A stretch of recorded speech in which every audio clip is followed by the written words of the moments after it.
Well, welcome, welcome, welcome. It's Thursday, noon Pacific, 3 p.m. Eastern.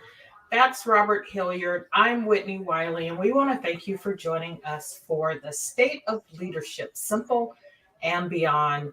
This is our opportunity to talk with you about what's happening in leadership in organizations here, there, and all around the world. So, how's it going, Robert? It's going well. Thank you. Thank you so much for asking. And I'm excited.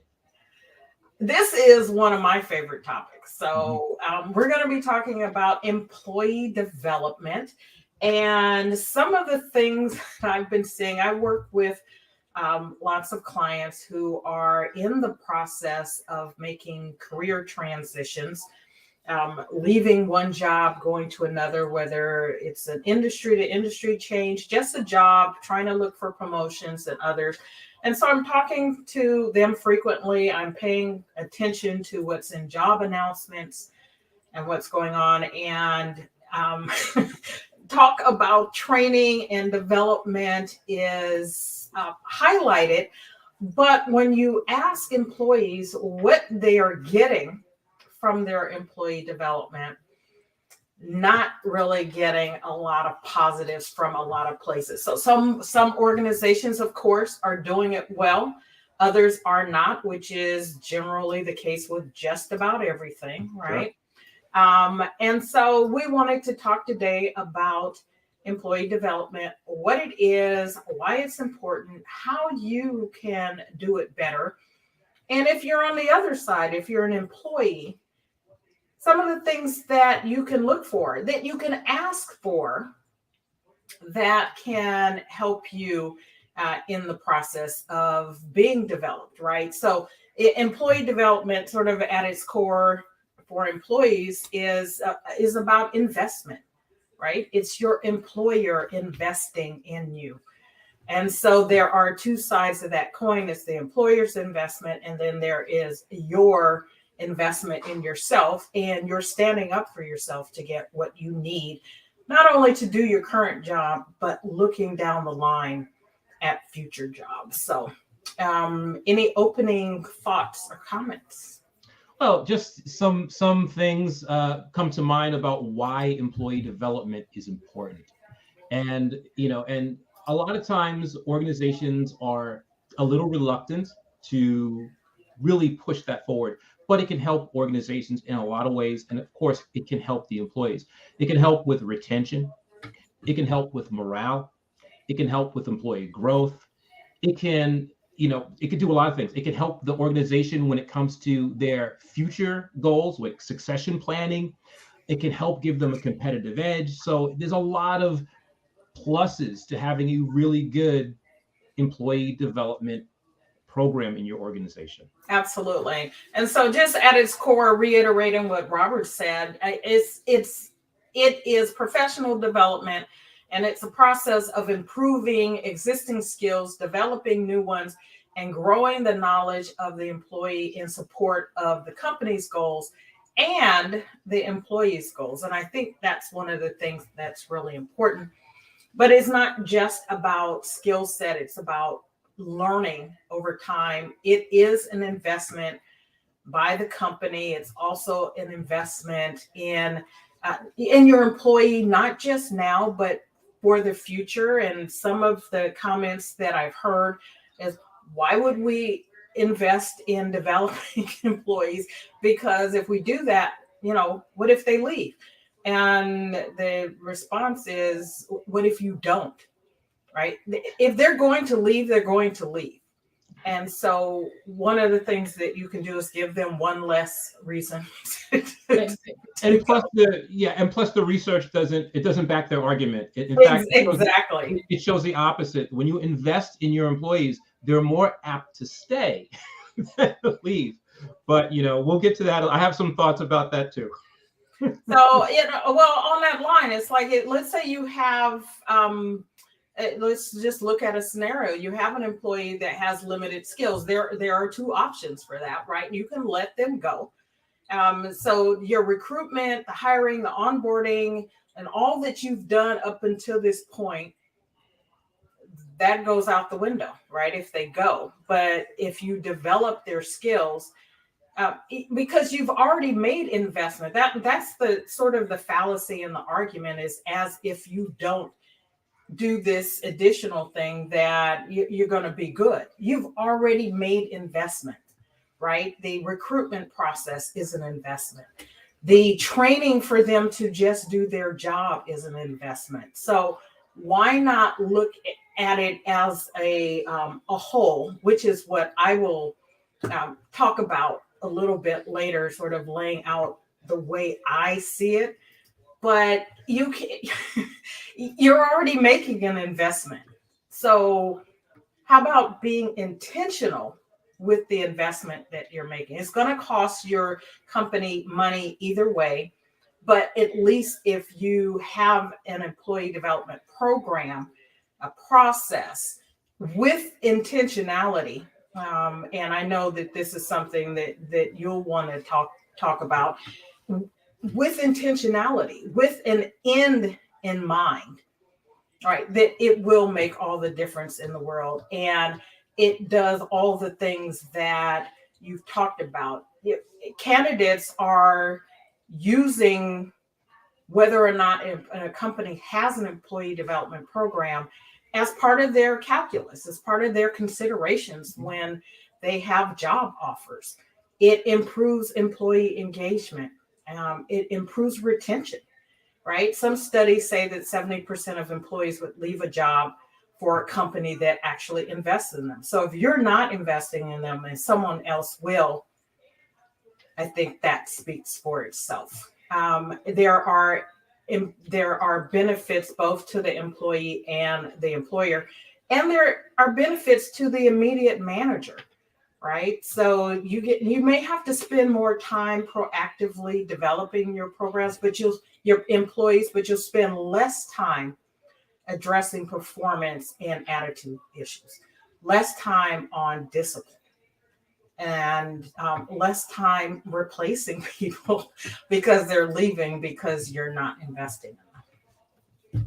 Yeah, I think a lot of people that are in charge of really conceptualizing or thinking about these programs, sometimes they forget that when an employee leaves, right, like you said, you've invested all that time training them. That's actually money, and it can cost you twice that person's salary to recruit, to get somebody in, to train them.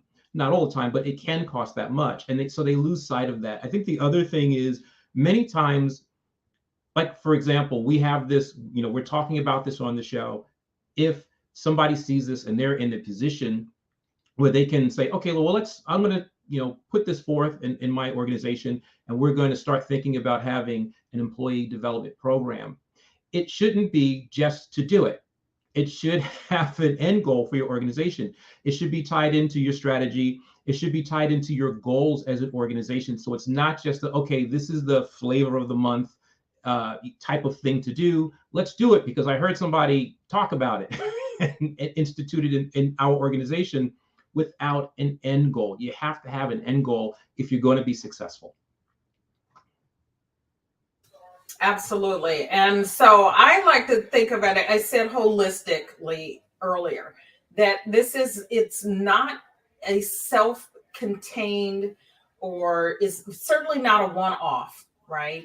But this is part of an overall strategy, is the word that you use. So your organization has a strategic plan. I counsel my clients that you've got the organizational plan. There should be department or unit strategic plans. Within the strategic plan, there should be hiring plans. You've got succession plans. You've got all these components that work together to ultimately help your organization do what it is trying to do.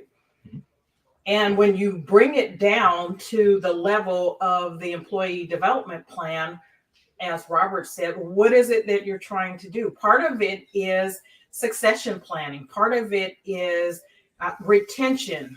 There are all kinds of things that you are looking to do. And it's not just training. So I'll just put this out there. I look at this as sort of a three-legged stool. the actual employee development portion of the bigger picture of how you are working with and retaining your employees. But this three-legged stool is training, coaching, and mentoring, right? So you've got these three parts. I think a lot of companies get the training part, they understand that part, and they get it as it relates to the job that the employee has in this moment. But there are other trainings, and there are different kinds of trainings, right? So it's not just the training of the job that they're doing, but acquiring other skill sets. So training is about acquisition of skill sets, and it's generally focused on the specific skills needed to do the job, do the particular job that the employee has. And so an example might be someone, if you've got a secretary or an admin assistant or something, making sure that they have the right skills, the computer skills, word skills. Someone who's in manufacturing, knowing how to operate machinery.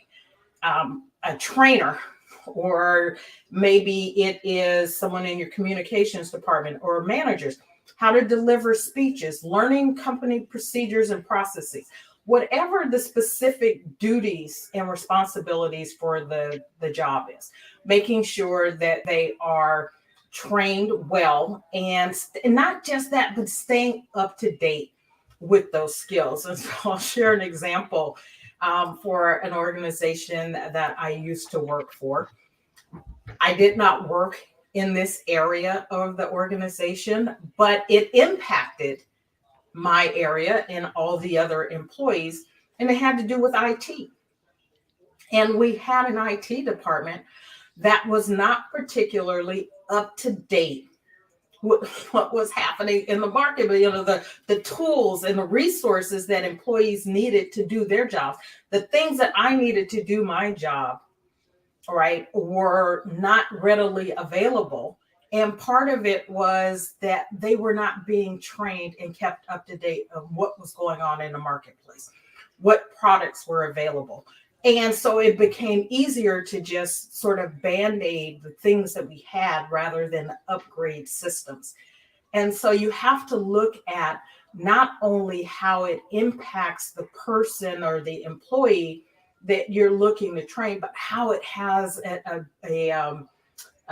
ripple effect with other employees throughout your organization.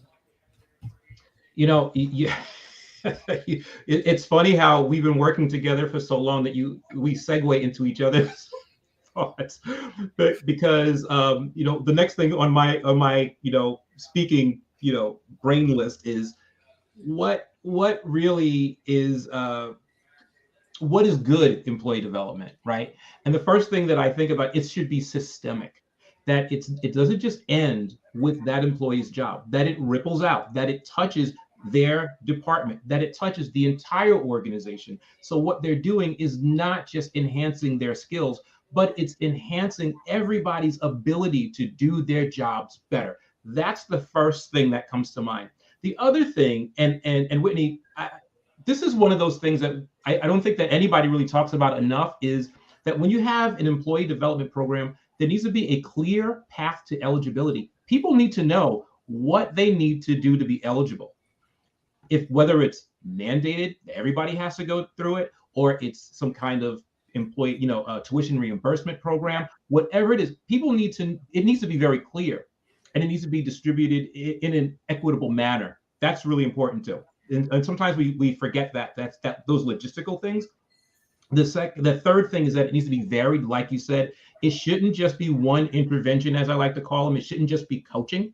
It shouldn't just be training. It shouldn't just be mentoring, but a combination. And I like to throw in that formal education in the training bucket, just to make sure it's varied, that you're hitting employees and your employee development program from different angles.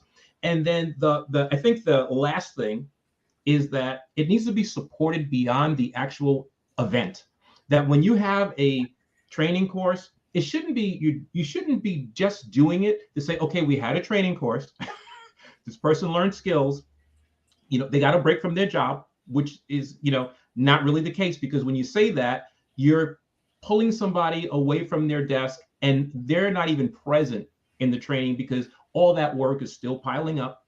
So it needs to be supported. So they're learning skills that they can start putting to use right away. Their manager should be sitting down with them and saying, listen, let's talk about what you learned in the training. I'm briefed on it because I've talked to the training department. I know what you went to get educated on. Yeah. How are we going to apply that to the job you're doing now? And where is this going to take you? So it needs to be supported beyond the actual event. Absolutely. So, and you said something sort of like, you could look at a training could be about right now, whereas the development, which is we're talking about the bigger picture. Development is about the long term, and it's about helping the employee grow as an individual and having that person's development be part of the bigger picture development of the organization as a whole, right? So if you've got this happening with all your employees, they're all bringing that back to help the organization grow. And you made such a good point about allocation of resources and paying attention to that. I'll mention another organization that I worked for. There was and this is real, right? Finances are limited resources for most organizations. And that includes development budgets, training budgets. But you've got to have a budget that's realistic, or you might as well not do it at all. Mm-hmm. Right? Mm-hmm. So there was a budget that, when you did the math, basically boiled down to about $200 per person. Mm. There's not a lot. There's not a lot that you can do with that. And this was years ago, right? This is not even in today's dollars. This was years ago. Mm-hmm. So you can't, if you're going to have it, you've got to be realistic with what you are putting into it. And you can be creative about how you go about allocating those resources, those dollars, and whether or not you are sending people out to organizations, or you are bringing trainers in, or you are having training done in-house. And one of the things that I did to help us actually grow and keep the employees that were junior to me was to develop in-house training. All right. I took it upon myself. I asked my boss about it and developed some in-house training. So it didn't cost anything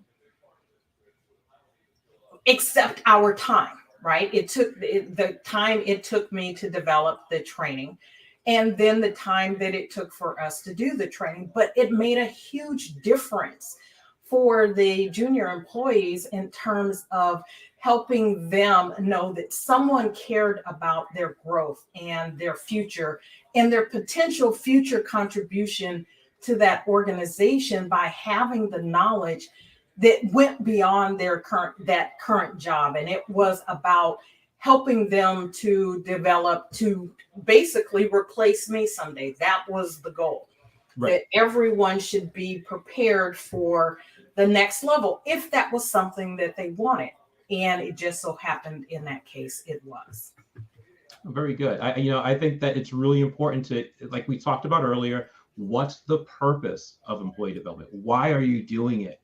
And with that, I have a list of do's and don'ts.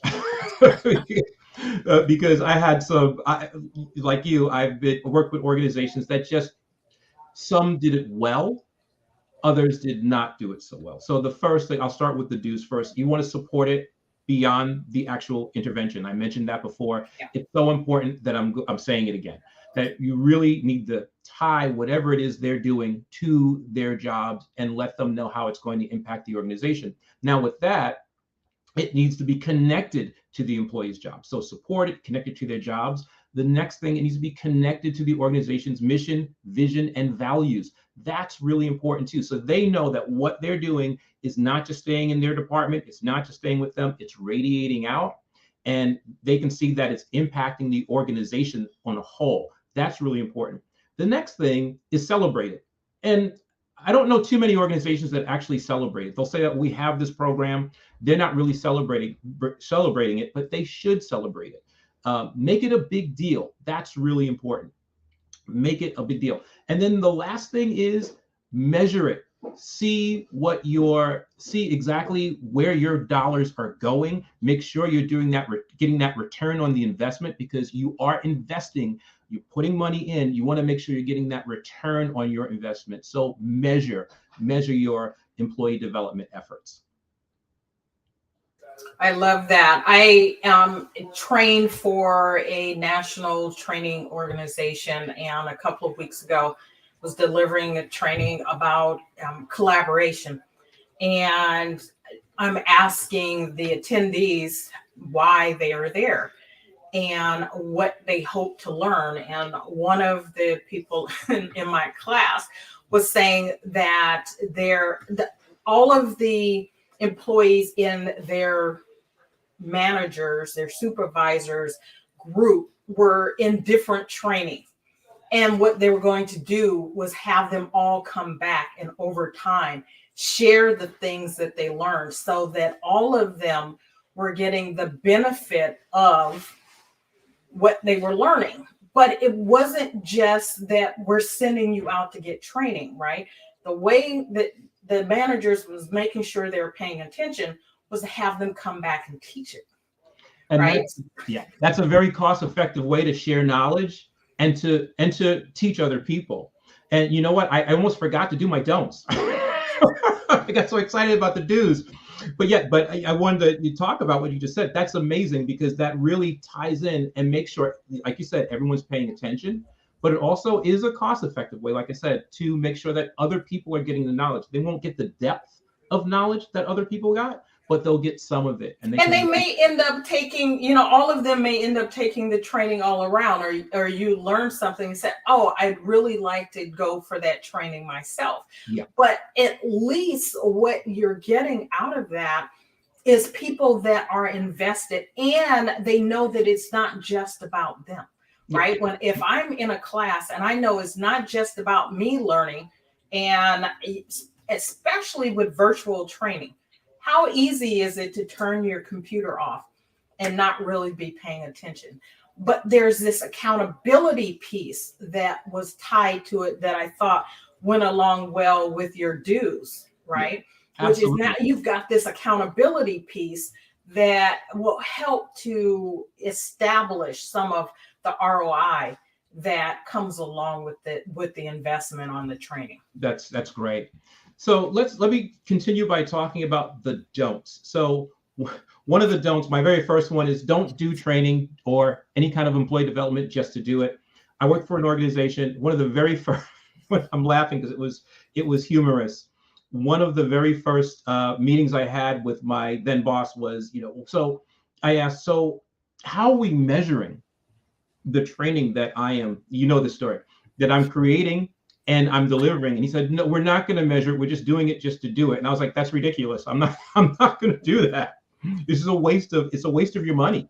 It's a waste of, my time, money. We're pulling people out of their offices for, 6.5, 8 hours, right, for things that they're not even going to use, just because, this person, wanted to make themselves look good and, for their boss. Look at all the trainings that I've done, throughout the year. This is what we can deliver, with no tie-in to their jobs, no way of measuring it.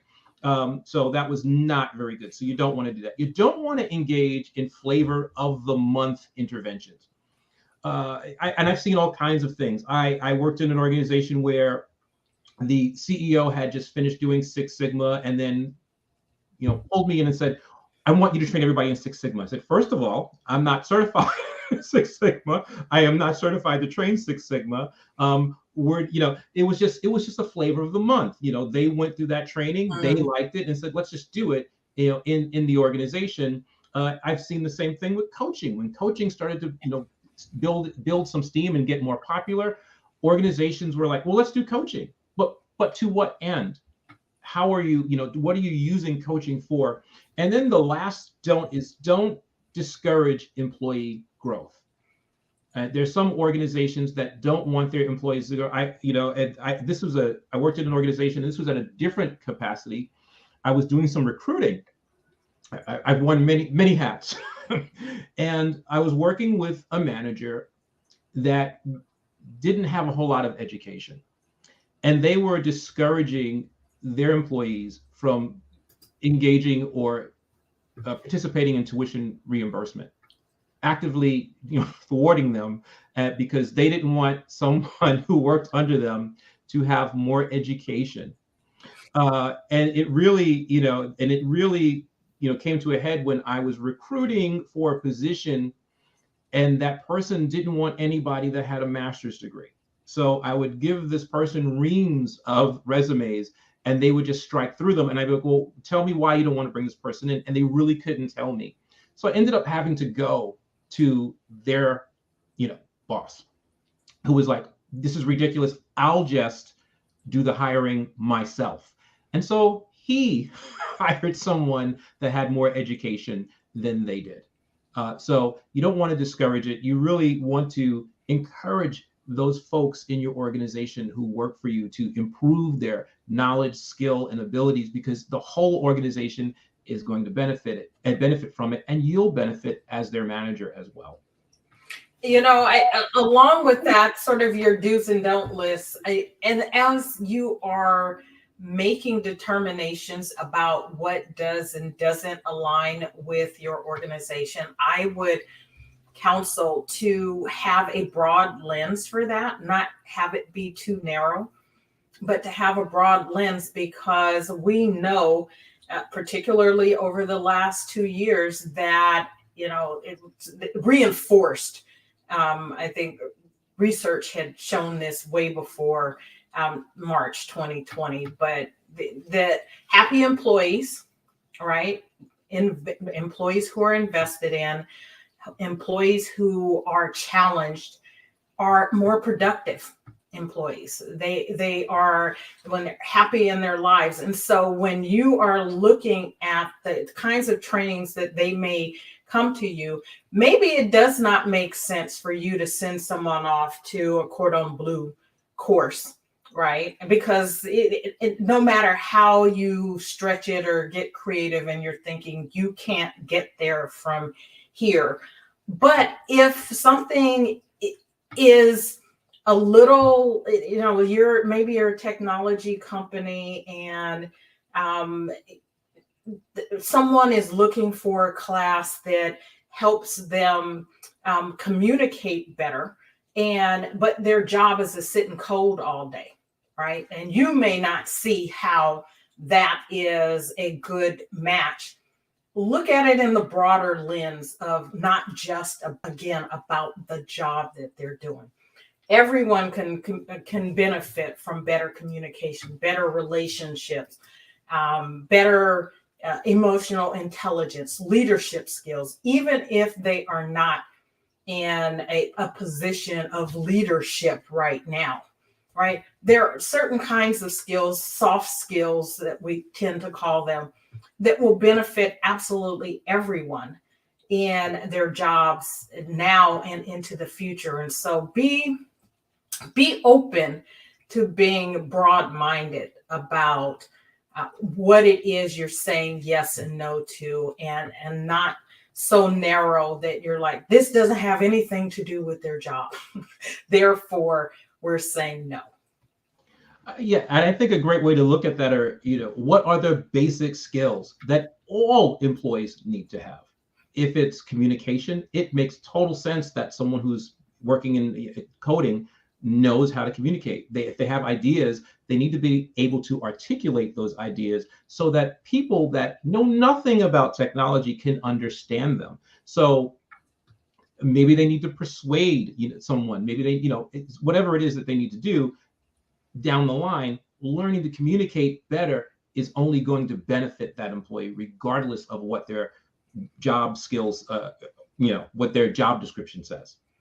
And what are you looking at them to do, or potential available positions down the line, right? Succession planning should not be limited to C-suite.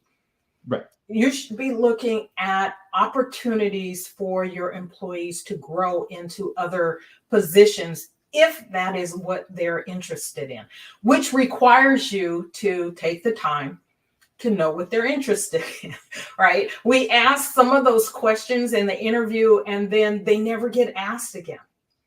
You do your annual reviews, if you do them at all. You're talking about what they did last year, what they did well. There should be a component that's about future goals, that's about the future in your organization, where they see themselves fitting in.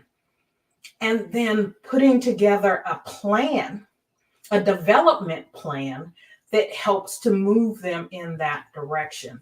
And so, again, it's not just about the job that they're in right now. You've got to start there, of course, because you need them to do what you hired them to do. But it should be part of a broader vision and a broader plan for them fitting in not just the department, but where they can be of greatest benefit to the organization as a whole. And if at all possible, you're looking at always hiring maybe at the entry level, and you're developing your employees so that they can move up and out throughout the organization. It helps with institutional knowledge, consistency, and so many other things that if you are always just every time someone leaves, you've got to replace, you lose some of the benefit again of the investment that you've already made. Yeah, I mean, break up those silos. You know, there's so many organizations they're so siloed, and they have, and the people that department heads, I should say, they are so, I don't want to say stingy, but very guarded in the knowledge, with the knowledge and the people that work in those departments, that they're very reluctant to let those folks go out and apply for other positions in the organization. They take it personally when someone wants to do that, and so break up those silos, because the whole organization will benefit from people moving around and, like you say, sharing that organizational institutional knowledge. I will say this: we spend a lot of time talking about organizations that don't do things well, because there's so much to be learned there. But there are things to be learned from organizations that do this well. And I have worked with, I didn't work for, but I worked with an organization, very large company, global company, that their approach is they've got employees moving every 18 months to 2 years, right? So they're constantly growing. And it is for the purpose of ultimately having them land somewhere that works for them, right? They're working towards something. And in the midst, they're getting to know what's happening throughout the organization, which means they're constantly learning and growing.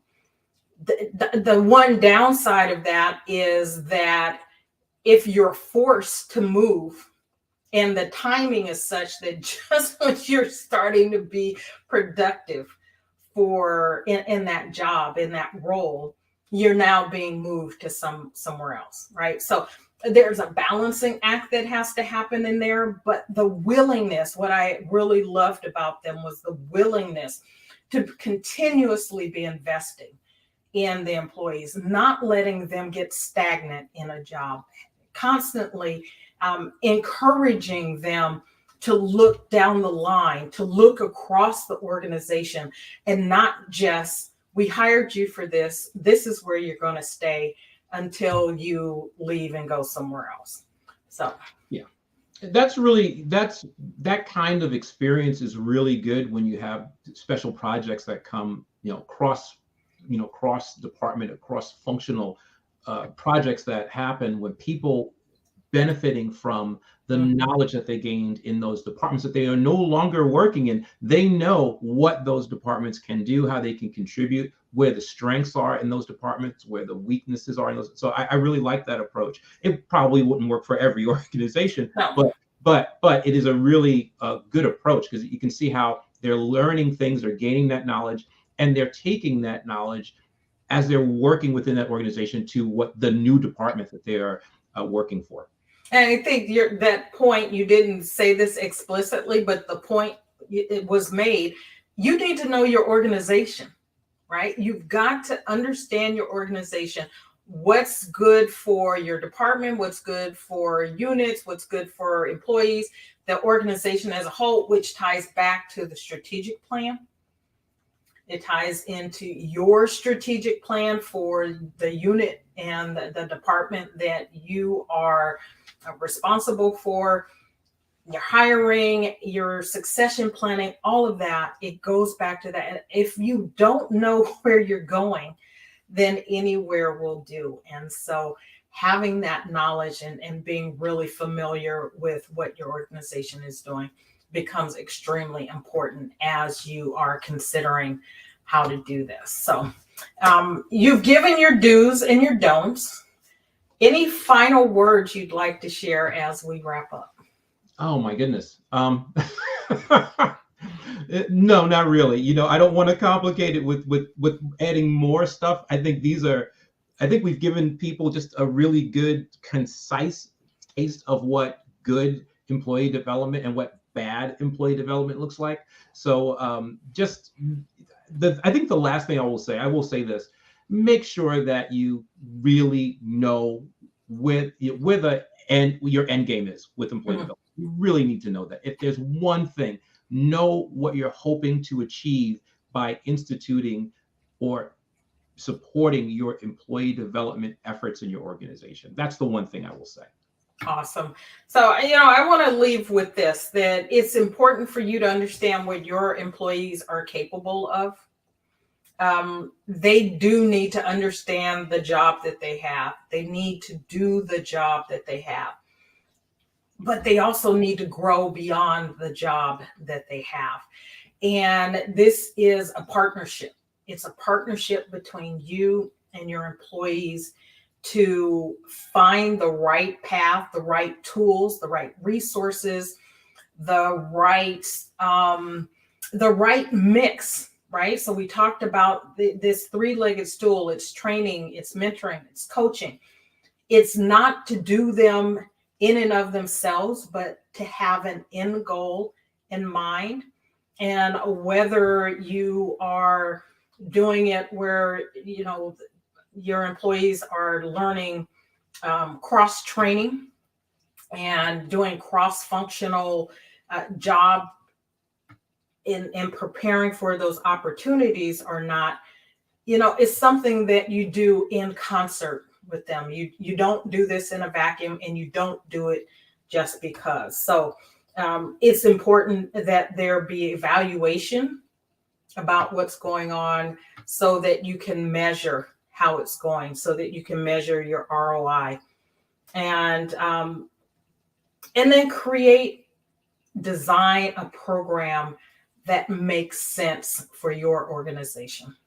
The tools, the resources, that financial time and otherwise that you have. Look at the opportunities internally, externally, bringing someone in if need be.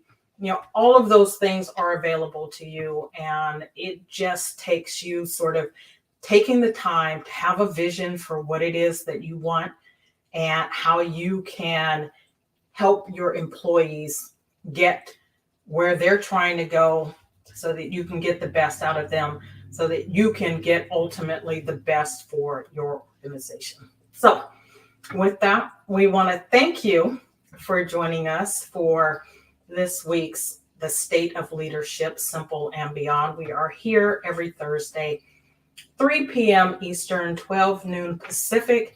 If you've got a topic that you would like for us to cover, send us a message. We'd love to cover that for you.